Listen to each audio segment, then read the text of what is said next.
মানে একটা তুফান নিয়ে আসবে, ভালো হবে নিশ্চয়ই। বিকজ ও আসলে যেটা করে যে ও সর্বস্ব দিয়ে চেষ্টা করছে ভালো কাজ করা, ভালো সিনেমাতে অভিনয় করা। টিজারটা অসম্ভব সুন্দর ছিল আমার কাছে।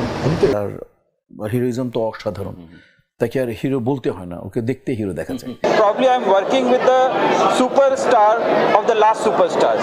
এবং শাকিব ভাই এই সিনেমার প্রোটাগনিস্ট।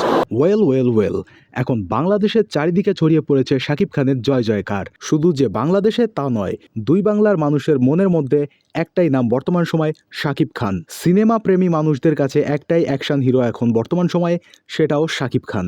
আগে থেকেও সে ছিল বাংলাদেশের ইউথ আইকন, তবে এবার তুফান সিনেমার টিজারের মাধ্যমে শাকিব খান হয়ে উঠেছে বাংলাদেশের একমাত্র মেগা স্টার। তার এই জনপ্রিয়তা এবং back to back hit cinema দেওয়ার কারণে তিনি বাংলাদেশের সিনেমা ইতিহাসে একটা বিশাল বড় রেকর্ড তৈরি করেছেন। নিঃসন্দেহে এক কথায় বলা যায়, বাংলা সিনেমা ইন্ডাস্ট্রির উত্থান তার হাত ধরেই হচ্ছে। এবার এই ইন্ডাস্ট্রিকে সফলতার শীর্ষে নিয়ে যাবে শাকিব খানের তুফান সিনেমা। যারা এতদিন শাকিব খানের হেটার্স ছিল, তারাও আজ শাকিব খানের ফ্যান হয়ে গেছে। আর ইন্ডাস্ট্রির এই সফলতার পেছনে আরও একজনের বিশেষ অবদান রয়েছে, সে হচ্ছে পরিচালক রায়হান রাফি। ডিরেক্টর, পরিচালক অনেকে ছিলেন, হিরো অনেকে ছিলেন, কিন্তু এই দুজনই এই ইন্ডাস্ট্রিকে উপরে উঠে আনছেন। তাই আমাদের শুভকামনা অবিরামভাবে তাদের সঙ্গেই রয়েছে। আপনি একজন সাকিবিয়ান হয়ে থাকলে ভিডিওটাকে লাইক করে বন্ধুদের সঙ্গে শেয়ার করবেন। ভিডিওটা দেখার জন্য ধন্যবাদ।